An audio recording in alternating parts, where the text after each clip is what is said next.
All right, now we're going to look at problem number 12 here, which is using the pi over 3 angles, or the angles that have a pi over 3 reference angle, like pi over 3, 2 pi over 3, 4 pi over 3, 5 pi over 3, and then also the negative angles that correspond to those. So the first question that we want to use the circle above to answer is, what's the sine of negative pi over 3? Well, let's find that angle.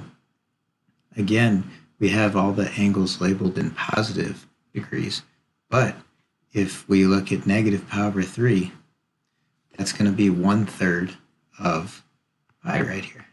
So 1/3 of pi gets us to the same place as 5 pi over 3, because negative pi over 3 right here and 5 pi over 3 are coterminal.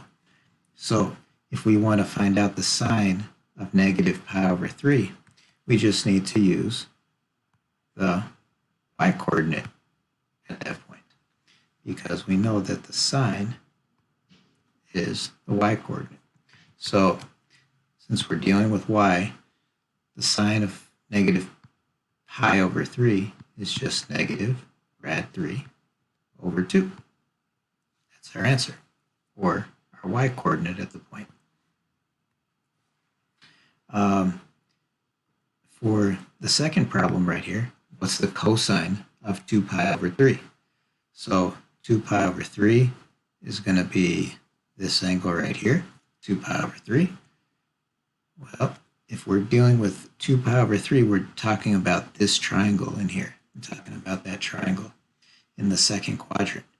Well, the cosine for this angle right here, the reference angle, is the adjacent leg, which is negative 1/2, divided by the hypotenuse of the triangle, which is 1. Anything divided by 1 is itself, so our value is negative 1/2, which incidentally is the x-coordinate at 2 pi over 3 radians. Okay. And then this last one is for tangent. And tangent, remember, is y divided by x.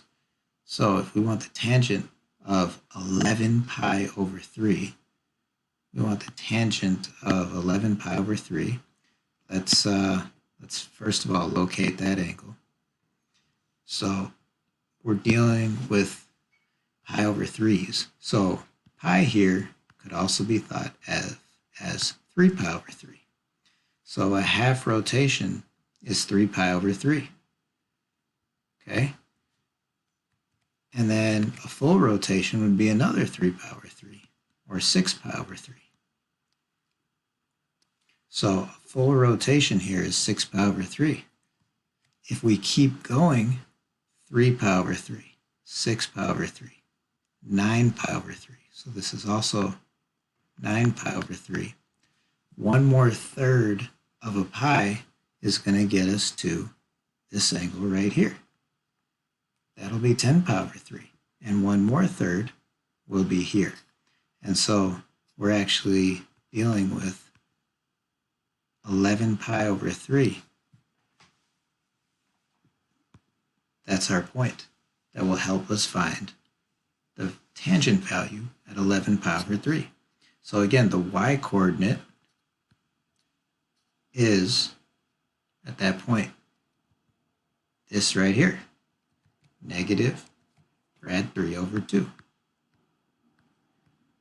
And the x-coordinate of that point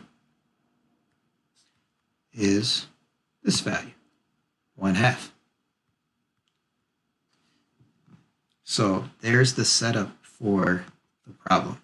That's our opposite side over our adjacent side. Now all we need to do is simplify that value. And so dividing by a fraction is the same as multiplying by the reciprocal of the denominator. So instead of dividing by 1/2, we're going to multiply by 2 over 1. We're just flipping that fraction, the denominator. And what's going to happen? Well, the 2's are going to cross cancel, and we're left with 1. So negative rad 3 times 1 is negative rad 3. 1 times 1 is 1. Anything divided by 1 is itself. So our value here is negative rad 3 for the tangent of 11 pi over 3. Thanks for watching.